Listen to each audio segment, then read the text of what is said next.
Sua Bíblia, Salmo de número 65, a partir do versículo 9. Tu visitas a terra e a refrescas. Tu a enriqueces grandemente com o rio de Deus, que está cheio d'água.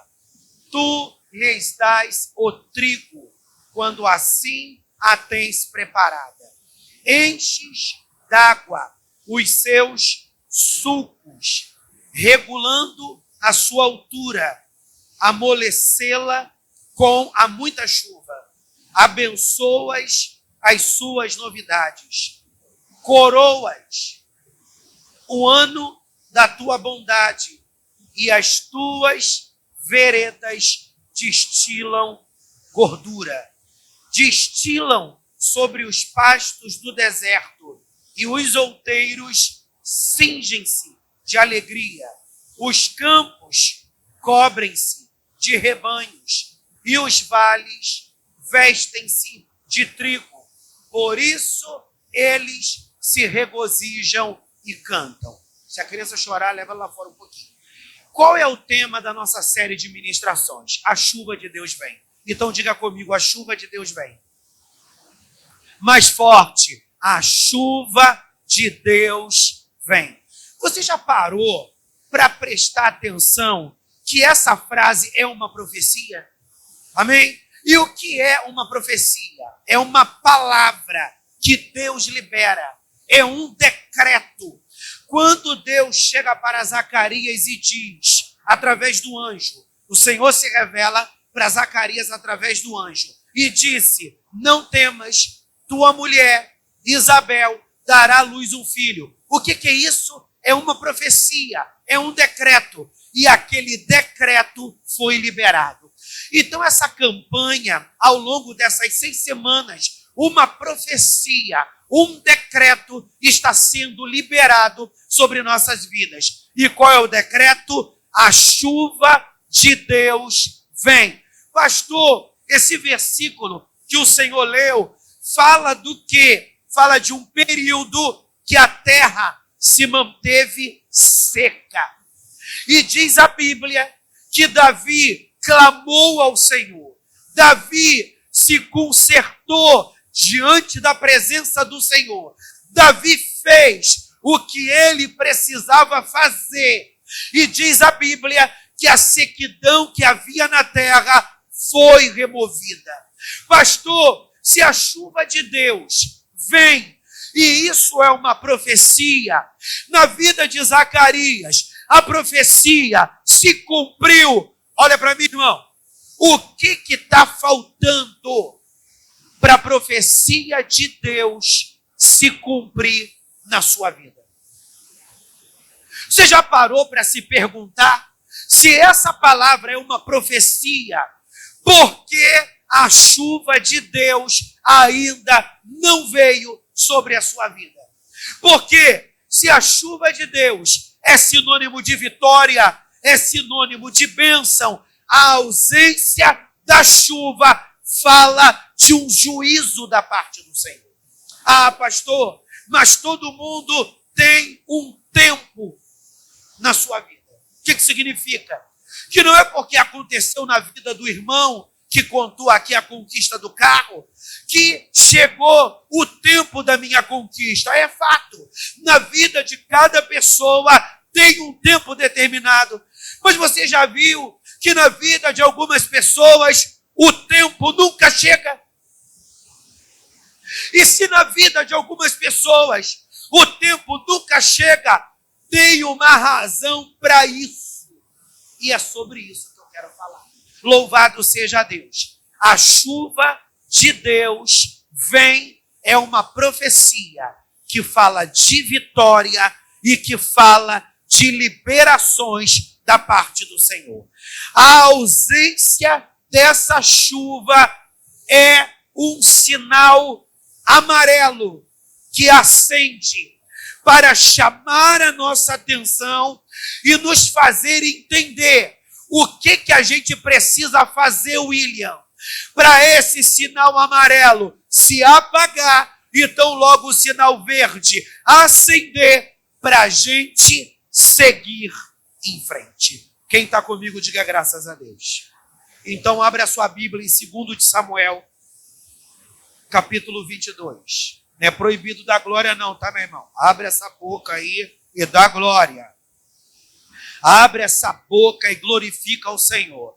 Pastor, por que eu preciso glorificar? A pergunta é óbvia. Aleluia! Alguém come de boca fechada, Ana? Não. Só quem come de boca fechada é quem está doente. Porque quem está doente recebe comida na veia, que é soro. Bendito seja o nome do Senhor. Do contrário, quem está saudável come abrindo a boca. Então, se você está saudável, você pode dar uns segundos de glórias a Deus aí? Você pode dar uns segundos de aleluia aí? Você pode dar uns segundos de louvado seja Deus? Pega a visão, meu irmão. Você que está na portaria, abre a boca e dá glória. O que eu falei? Vou voltar mais uma vez. A chuva de Deus vem. A chuva de Deus vindo é uma profecia. É um decreto de Deus que abre portas diante de nós. A ausência dessa chuva fala de algo que está errado e precisa ser colocado em ordem. Amém, meu irmão? Só a criança que está lá fora glorificando. 2 de Samuel, capítulo 21. Botou aí na tela? Olha o que diz. E houve em dias de Davi uma fome de 3 anos. E Davi consultou ao Senhor. E o Senhor lhe disse: é por causa de Saul e da sua casa sanguinária, porque matou os gibeonitas. Então, olha que coisa interessante. Davi era um rei segundo o coração de Deus. Davi estava fazendo tudo como mandava o figurino, e a prosperidade de Deus estava se manifestando sobre a casa de Davi, sobre a cidade que Davi reinava, e tempos áureos eles estavam experimentando, Renata. Só que de repente tudo começa a degringolar. De repente tudo começa a sair da ordem. Às vezes nós temos muito esse hábito, né? Quando tudo começa a sair do eixo, quando tudo começa a degringolar, ou melhor, quando tudo começa a dar errado, nós sempre temos o hábito de colocar a culpa no capeta. Está dando tudo errado porque é fúria do diabo. Todas as portas estão fechadas, fizeram uma macumba contra mim. Olha, está tudo complicando na minha vida. Pode ter certeza, é olho gordo que estão colocando em mim. Você sabia que tem horas que não é nada disso? Não é diabo, não é macumba, não é olho gordo. Tem horas que está dando tudo errado porque Deus decidiu colocar a mão. Ué, pastor, então quer dizer que tem horas que está dando tudo errado porque Deus decidiu colocar a mão? E por que Deus decidiu colocar a mão? Porque Deus tem suas maneiras de chamar a atenção do homem. E a melhor maneira de Deus chamar a atenção do homem não é abrindo portas, não é permitindo que tudo dê certo, não é permitindo que todas as coisas fluam favoravelmente. Tem horas que Deus tem que colocar a mão sobre a vida do homem. Sabe por quê? Porque na hora da dor, ou a gente se revolta, e a coisa piora ainda mais, ou a gente vai para o joelho, orar ao Senhor para entender por que está dando tudo errado. Quem está comigo, diga graças a Deus. Davi estava vivendo um tempo de prosperidade e de repente Deus fecha os céus. E de repente Deus fecha os céus. E Davi, ele era um homem espiritual. Pastor, então você está querendo dizer que Deus, muitas das vezes, permite que as portas se fecham porque a gente está com pecado? Nem sempre. Não é isso que eu estou falando? Deus, muitas das vezes, permite que as coisas degringolem, que as coisas deem errado. Nem sempre é porque a gente está em pecado. Mas muitas das vezes, nós não estamos dando importância para aquilo que Deus quer que a gente dê importância. Muitas das vezes, nós não estamos fazendo o que Deus deseja que façamos. Existem pessoas que têm uma visão muito medíocre do Evangelho. Elas pensam que isso é a única coisa que Deus quer delas. Ah, pastor, eu estava no mundo, não era crente, adorava os santos, aceitei a Jesus, estou na igreja, tinha uma relação amasiada com alguém, casei, não mantive aquela relação, estou na igreja, vou para o culto, devolvo o meu dízimo, ajudo na igreja, no que for preciso, eu estou no meu auge. Quem define se você está no auge ou não são as pessoas. Quem define se você está no auge ou não é o Senhor.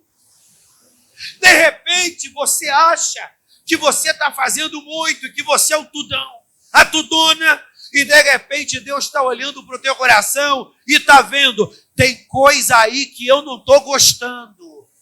Tem coisa aí que eu não estou gostando. Tu está falando coisas que eu não estou gostando. Sabe por quê? Nós nos agradamos pelo que está na vitrine. Deus vai além. Eu não sei se você já vivenciou essa experiência de você passar numa loja e você vê aquela roupa no manequim. Linda! A cor maneira, a calça maneira. Se olhou na loja, está lá no manequim. Amém, gente? Aí você vê teu tamanho, pega aquela roupa, vai para o provador e quando tu olha, Jesus, o sangue de Jesus com poder. A roupa ficou linda no manequim, mas em você ficou um Deus me livre. Quem já viveu essa experiência, diga misericórdia. Eu já vivi essa experiência. Bendito seja o nome do Senhor. Sabe por quê, meu irmão? Porque tem coisa que não dá certo em você. Tem coisa que não cabe em você. Tem coisas que não é para você. E qual é o nosso problema? Nós escolhemos o que é melhor para a gente. Nós escolhemos o que fazer com a nossa própria vida.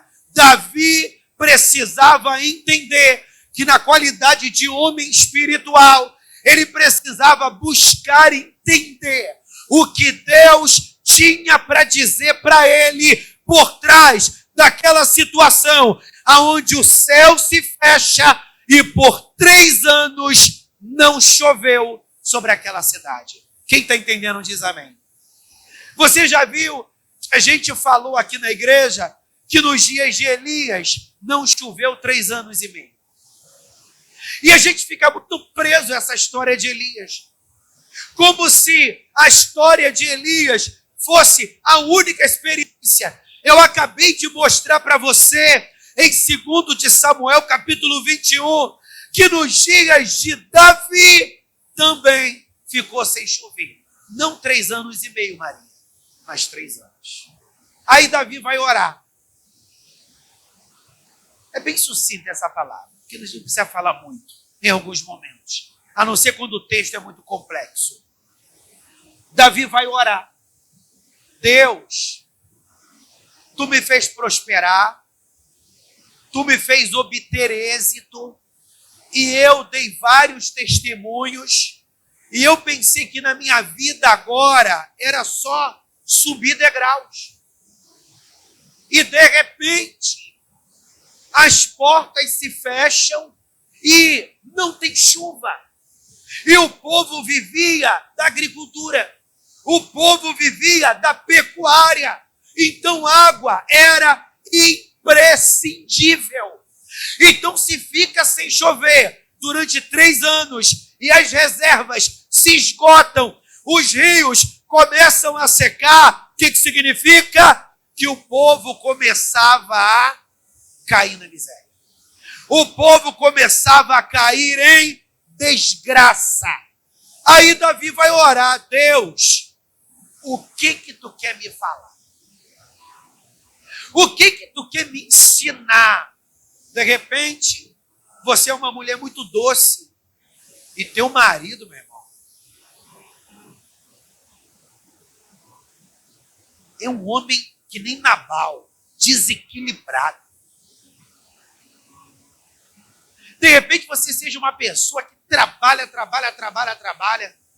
mas você não consegue ver muito resultado do seu trabalho.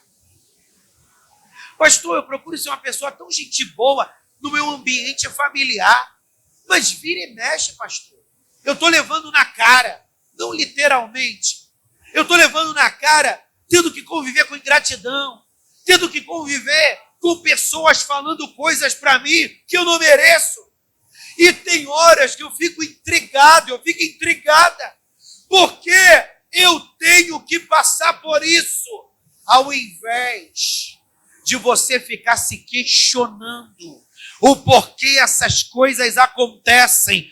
Vai para o joelho. Deus, me revela o que tu está querendo me ensinar, o que tu está querendo fazer na minha vida, o que tu está querendo me fazer entender, porque não cai uma folha da árvore sem que o Senhor não permita. Não desce ninguém ao pó sem que Deus não permita. Nada sai da nossa mão, nada sai da nossa vida sem que o Senhor permita. Nós não estamos nesse mundo entregues à nossa própria sorte. Nós estamos nesse mundo sendo conduzidos pelo Espírito para um propósito. Então quer dizer que eu estou sendo conduzido pelo Espírito ao deserto? Talvez. Mas se o Espírito está te conduzindo ao deserto, não é gratuito, tem um propósito. Jesus entrou no deserto, aprendeu no deserto, prosperou no deserto, honrou a sua aliança no deserto, terminou o deserto. Os anjos vieram e o serviram. Irmão, eu nunca parei para pesquisar, nem sei se existe estudo para descobrir isso. Ou você já viu que tem cachorro meio perturbado, que ele fica correndo atrás do rabo? Meu irmão, todo mundo especula alguma coisa. Todo mundo especula alguma coisa. Mas será por que o cachorro fica correndo atrás da cauda? Ah, pastor, ele podia estar com uma coceira. Está querendo morder lá para arrancar a coceira. Louvado seja Deus, que pastor, quando eu estou com coceira, aleluia, eu pego a escova, me esfrego na parede, sei lá qual é a doideira. E de repente, o cachorro não tem como fazer isso, inteligência para isso. Mas o que eu quero falar aqui não é sobre coceira. O que eu quero falar é sobre essa falta de progresso. Dentro da nossa natureza física, dentro da nossa estrutura corpórea, nós fomos criados para andar para frente ou para trás? Para frente. Senão nossos pés seriam diferentes. Então, se dentro de uma ordem lógica, nós fomos criados para andar para frente, por que muitos de nós andam para trás? Anda para trás. Por que tem hora que a gente está lá na frente, parece que a gente deu 10 passos. E tem horas que a sensação que a gente tem é que a gente voltou 20 passos para trás. Davi não queria isso para a vida dele, ele foi orar. Aí Deus disse para Davi: Davi, sabe por quê? Eu fechei os céus porque Saul, o primeiro rei de Israel, cometeu um pecado. Aí Davi, Deus, qual foi o pecado que Saul cometeu? Aí Deus explicou para Davi: lembra de Josué, Davi? Nos dias de Josué, Josué fez aliança com os gibeonitas, com o povo. E diz a Bíblia que nessa aliança que Josué fez com os gibeonitas passaram a fazer parte da terra e da tribo do povo de Israel.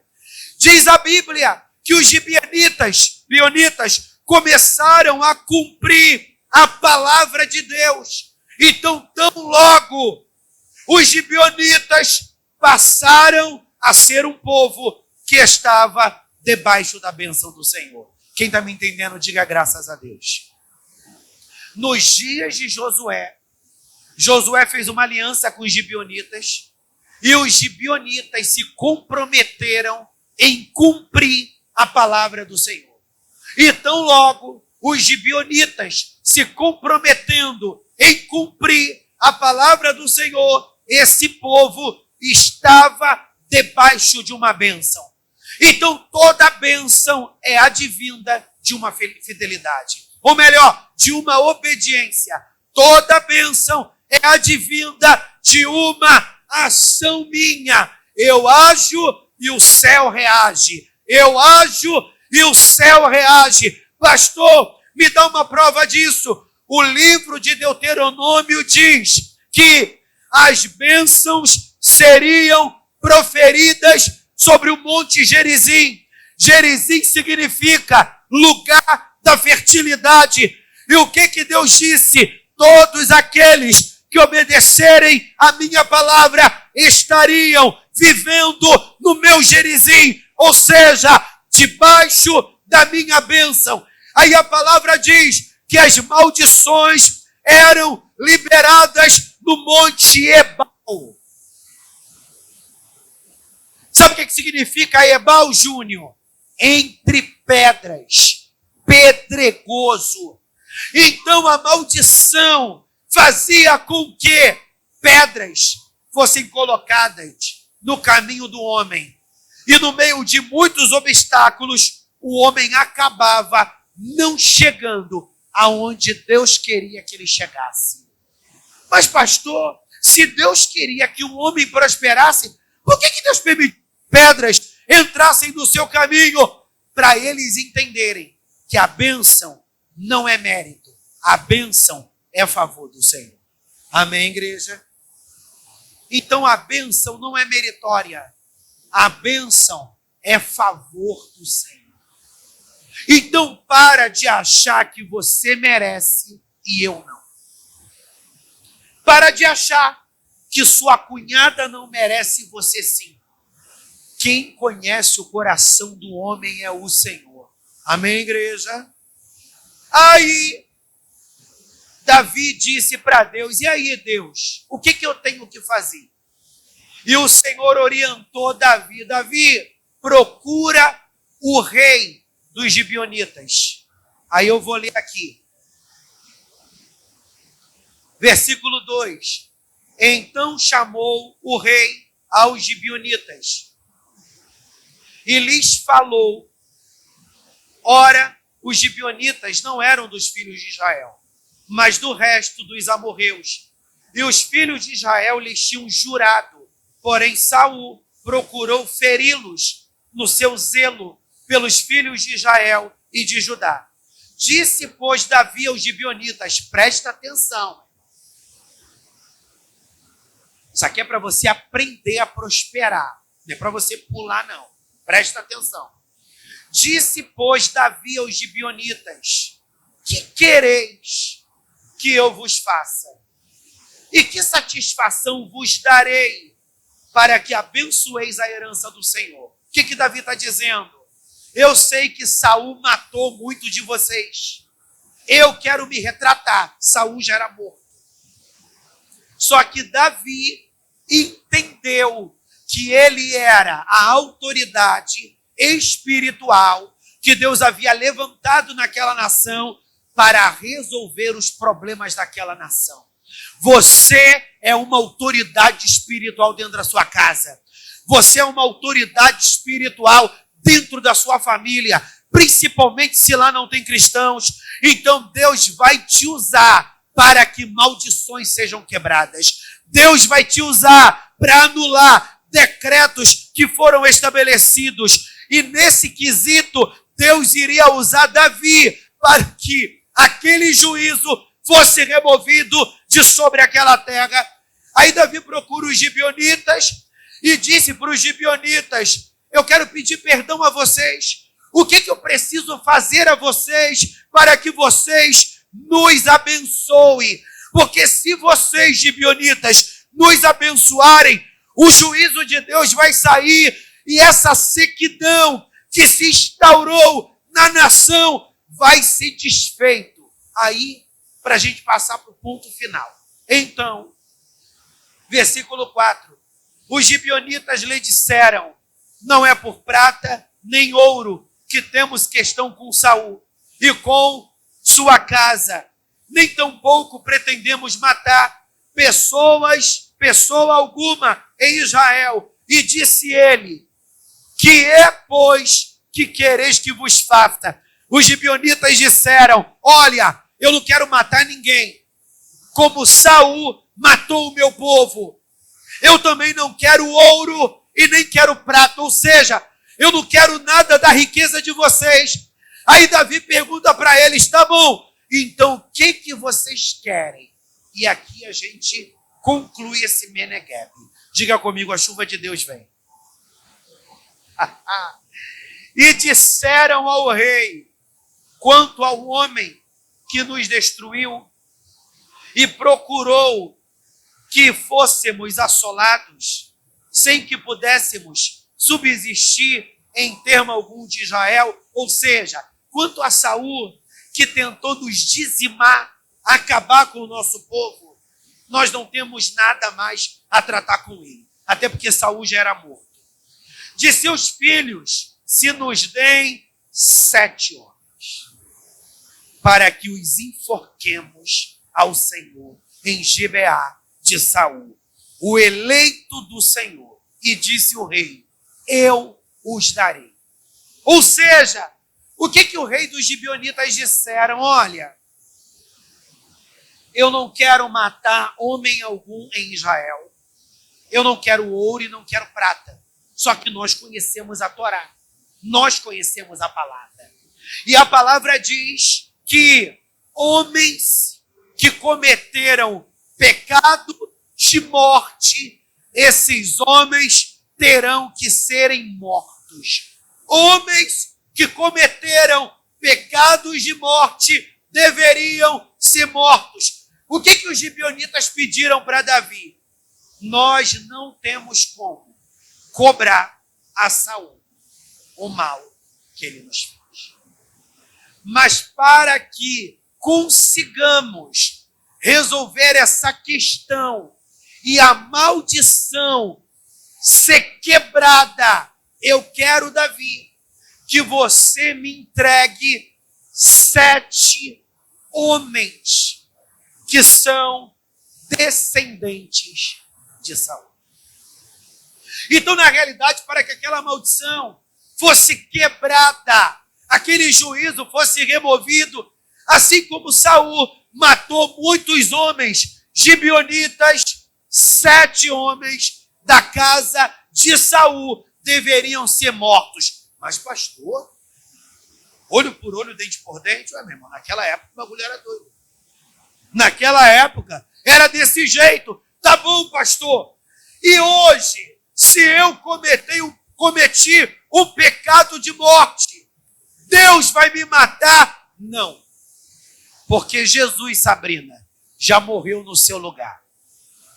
Se você cometeu um pecado de morte, Charles, você não vai ser morto, porque Jesus morreu no seu lugar. Ah, tá bom, então eu vou continuar na gandália, eu vou continuar no erro. Não, meu irmão, a Bíblia diz que o salário do pecado é a morte. Sabe o que significa? Deus perdoou a nossa dívida e perdoará a partir do momento que eu desço. A partir do momento que eu me arrependo. A partir do momento que eu abandono aquele tipo de prática. Deus quer derramar chuva sobre a sua vida. Mas não adianta eu orar. Não adianta eu profetizar. Tem coisas que é você que tem que colocar em ordem na tua vida. Tem coisas que é você que tem que colocar em ordem. Davi, como um rei, como um intercessor, Deus fecha os céus. E o que Davi poderia fazer? Ignorar aquela situação. Mas se Davi ignorasse, ele iria sofrer também as consequências. De repente você está aí, eu não estou nem aí se meu marido vai para o inferno. Eu não estou nem aí se meus filhos vão para o inferno. Eu não estou nem aí se meus parentes vão para o inferno. Mas, meu irmão, essa sua indiferença vai trazer consequências para a sua vida. Então Deus hoje te chama para que você se posicione. Sabe por quê, meu irmão? É uma coisa que eu falo, Deus, eu tenho 3 irmãos, né? E desses 3 irmãos, um só é crente, que é minha irmã. E os meus outros irmãos não são crentes. E eu oro pela vida dos meus irmãos. Senhor, trabalha na vida deles. Se tiver que quebrar eles, Deus, quebra. Se tiver que amassar eles, amassa. Se tiver que apertar, aperta. Só não deixa o diabo tocar neles. Porque eu sei que a tua maneira de trabalhar é linda e é cheia de misericórdia. O diabo não. O diabo, quando ele vem para devastar a vida de uma pessoa, ele acaba com a pessoa. Se eu não me coloco nesse lugar para clamar pela vida dos meus irmãos, e o diabo arruína a vida dos meus irmãos, quem vai sofrer? Eu. Porque quem vai ter que ir no hospital visitar eles? Quem vai ter que ir no hospital ajudar eles? Você já parou para pensar nisso, Sâmara? Quem vai ter que parar para ajudar eles? Eu. Porque eu sou o único irmão que eles têm. Então eu vou sofrer. Sábado, ao invés de eu estar aqui na consagração, pulando no poder, eu vou ter que estar no hospital. Então você precisa se colocar nesse lugar. Porque a chuva de Deus vem. E Deus está querendo te preparar para experimentar dessa chuva na totalidade. Aí Davi diz, tá bom, se é isso que eu preciso fazer para Deus remover esse decreto de juízo, eu, na qualidade de autoridade máxima, abaixo de Deus, sobre a nação de Israel, eu vou entregar os descendentes de Saul. Versículo 6. De seus filhos se nos deem 7 homens. Mas olha que detalhe. Para que os enforquemos ao Senhor em Gibeá de Saul, o eleito do Senhor. E disse o rei, eu os darei. Porém, o rei poupou a Mefibosete.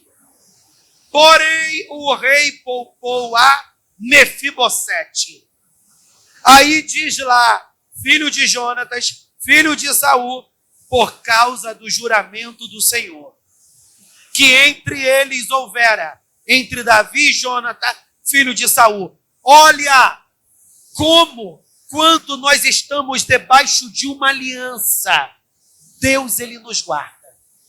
O rei dos Gibeonitas disse, eu quero 7 homens da casa de Saul. Ou seja, Renata, 7 homens da casa de Saul incluiria Mefibosete. Mas quem era Mefibosete? Filho de Jonatas. E na juventude, Davi e Jonatas fizeram uma aliança. E qual foi a aliança? Olha, Deus nos uniu para uma aliança espiritual. Então, quem de nós morrer primeiro vai ter esse cuidado de cuidar dos descendentes. Aí nessa história, quem morre primeiro? Jonatas. Davi era um homem de aliança. E o que Davi se compromete? Em honrar a família de Jonathan. No caso, o único filho que restou, Mefibosete. Só que Saul cometeu uma burrada. Então, tão logo, Mefibosete ia fazer parte da lista daqueles que seriam mortos. Mas a vida de Mefibosete foi poupada. Ué, pastor, mas os gibeonitas não pediram 7 homens? Se a vida de Mefibosete foi poupada, o que significa?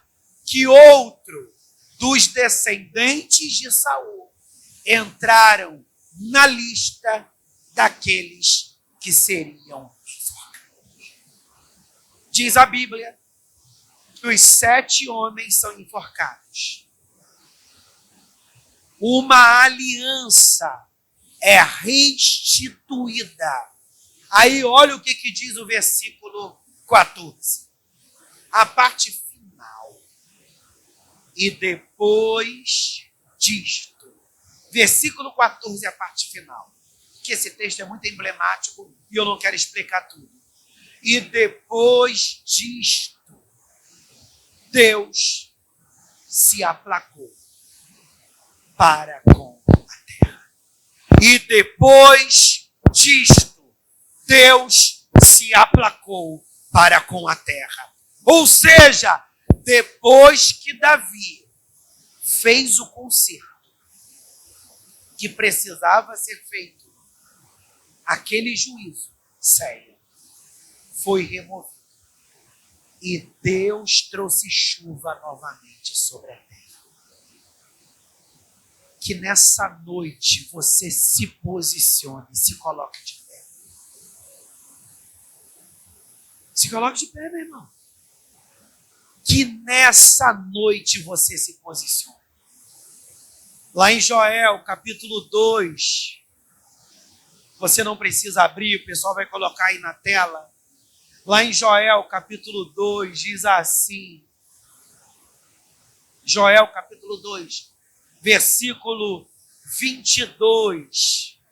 Não temais, animais do campo, porque os pastos do deserto reverdecerão, porque o arvoredo dará o seu fruto, a vide e a figueira darão a sua força. Ou seja, assim como nos dias de Davi, Deus removeu a sequidão e voltou a chover sobre a terra. Nos dias de Joel, quando o povo se arrependeu, Deus removeu a sequidão daquela terra e aquela terra voltou a frutificar. O que o profeta Joel diz? Que Deus vai derramar a chuva temporã e a chuva serôdia. Eu já falei e vou falar novamente. A chuva temporã prepara a terra e a semente para germinar.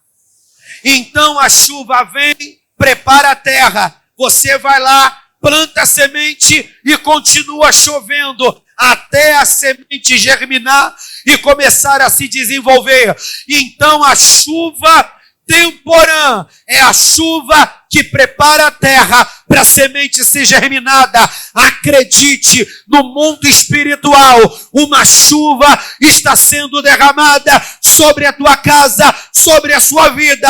As coisas estão sendo preparadas e as coisas estão começando a germinar. Como Narabará, Chorebarás. Aí diz a Bíblia, a chuva serôdia é a chuva que vem depois que o fruto, depois que brotou, depois que o fruto se desenvolveu. Pastor, para que serve a chuva serôdia? Meu irmão, se você tem uma árvore frutífera no seu quintal, e aquela árvore frutífera, aleluia, ela precisa de água para nutrir aqueles frutos, para que aqueles frutos permaneçam saudáveis. Se não chove, se você não rega aquela árvore, aqueles frutos, eles começam a desidratar, eles começam a secar, e daqui a pouco eles caem, morrem. Então olha como é que Deus é cuidadoso. Deus está trabalhando na tua vida. Diga bem forte, bem alto, Deus, Ele está trabalhando na minha vida. Não dorme não, meu irmão, abre a sua boca, porque Deus está te libertando desse sono, Deus está te libertando dessa ignorância espiritual. E se eu estou no teu lugar, meu irmão, eu estou profetizando sobre a minha vida, eu tomo posse dessa liberação espiritual, porque todo mundo pode não acreditar, eu acredito. Eu acredito. Isaías 41, e aqui a gente ora. Isaías 41, falando de chuva. A chuva vem, Henrique. A chuva vem. Olha o que diz Isaías 41, bota aí na tela, do versículo 17 ao 20. Os aflitos e necessitados buscam águas e não as há, e sua língua se seca de sede. Mas eu, o Senhor, os ouvirei. Eu, o Deus de Israel, os não desampararei. Abrirei rios em lugares altos e fontes no meio dos vales. Tornarei o deserto em tanques de águas, e a terra seca em mananciais. Plantarei no deserto o cedro, a árvore da cita, e a murta, e a oliveira, conjuntamente. Porei no ermo a faia, e o olmeiro, e o flamo, para que todos vejam. Para que todos vejam e saibam. Feche os seus olhos. Feche os seus olhos, meu irmão. Como Narabashuri Kelebarasi. Nós estamos obedecendo um direcionamento do Espírito. Kolebarashuri Kandarabia. Feche os seus olhos. Senhor, faz chover sobre a terra desse coração. Não é somente ele que está aqui, é desse familiar, é dessa familiar. Precisa chover nesse quintal, Senhor. Precisa chover nessa vila. Senhor, os parentes dele e dela estão dispersos, ou no Meia, ou no Meier, outro em Cascadura, em Deodoro, Santa Cruz. Faz chover sobre essa parentela, Senhor. Faz chover sobre essa parentela. Faz chover sobre esse parente que está lá no norte, que de repente esteja lá no sul, que de repente esteja lá no nordeste, que de repente esteja lá na Arábia, Lebaraio, Onerebashuri Canarábia, lá no sudoeste. Faz chover sobre a vida desse parente, para que todos vejam e saibam e considerem e juntamente entendam que a mão do Senhor fez isto. E o Santo de Israel o criou.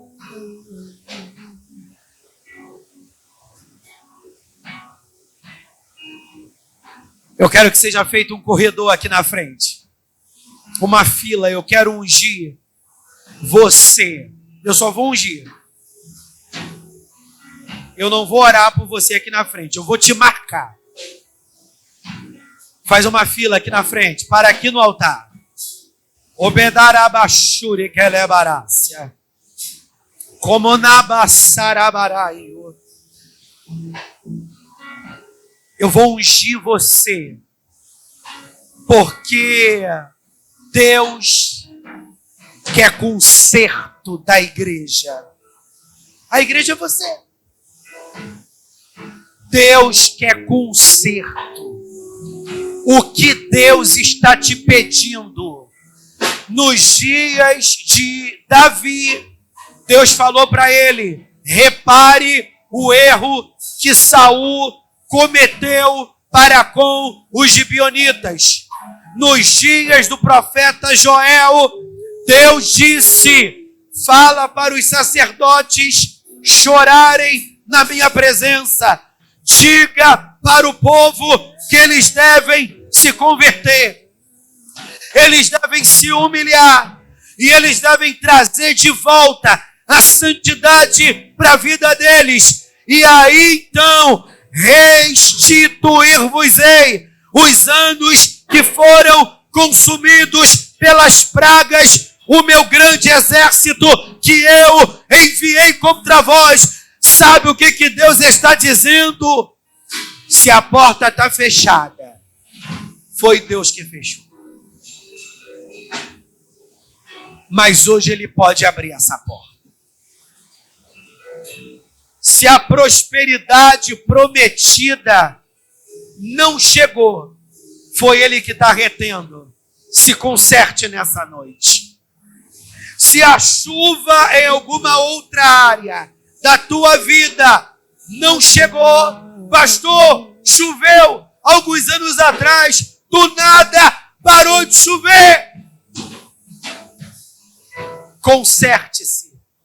Pastor, mas eu não tenho noção do que eu possa ter cometido, do que possa ter acontecido. Enquanto eu estiver ministrando a unção sobre a tua vida, você vai dizer: Senhor, eu não sei o que aconteceu para fazer a chuva parar de cair sobre mim. Mas eu quero me arrepender. Eu quero me humilhar, inclusive pelos da minha casa. Porque como Davi foi um homem que reparou o erro, eu quero me consertar. Eu quero reparar o erro. E se tu está ouvindo o meu clamor, eu quero um sinal. Na Arábia, eu quero um sinal da tua manifestação. Eu quero um sinal da tua manifestação. Eu não quero passar mais um ano, aleluia, sem experimentar dessa chuva. Se esse tempo é profético, eu quero ver, porque o teu servo leu o texto de que depois que Davi reparou o erro, Deus aplacou a ira. Pode louvar o Senhor. Curve a sua cabeça, segura aí. Senhor, na autoridade que é no nome de Jesus Cristo, todas as pessoas que entraram por estas portas foram marcadas por essa unção. Essa unção tem um simbolismo de uma marca, de um toque do Senhor. Embaixo das minhas mãos estavam as mãos do Senhor. E um único decreto foi liberado: a chuva de Deus vem. Senhor, que hoje o Senhor faça cessar essa sequidão. Os céus estavam de bronze, estavam fechados sobre áreas específicas de nossas vidas. Mas hoje, diante do que Davi fez, se arrependeu, se consertou. Quem precisava ser enforcado, foi enforcado. E na nossa vida na Arábia, o que morreu foi a resistência. O que morreu foi a incredulidade. O que morreu foi aquela falta. Porque como o salmista Davi disse: Senhor, expurga de mim os pecados que me são ocultos. Porque tem coisas que caiu no esquecimento. Tem coisas que Não temos o entendimento profundo de que entristeceu o teu coração. Mas hoje nos humilhamos, reparamos o altar. E da mesma maneira como nos dias de Davi, o Senhor aplacou aquele juízo. Pai, na autoridade que é no nome de Jesus, que a tua ira seja aplacada, que cadeados sejam quebrados e que esse ministério e as famílias que aqui se encontrem experimentem ainda este ano das chuvas de Deus e que de verdade tenhamos testemunhos para contar, tenhamos bênção para contar, que cada um de nós tenha bênçãos para contar. Senhor, não deixe que a palavra se perca. Não, Senhor. Tu é Deus que cumpre o prometido. E nós estamos numa profecia. A chuva de Deus vem. Então tomamos posse dessa verdade. E nós queremos ver essa profecia se materializar nas áreas mais adversas da nossa vida pessoal, da nossa vida em família, da nossa vida no ministério e da igreja no seu todo, em nome de Jesus. Amém. Você pode celebrar a Deus com as suas palmas, igreja.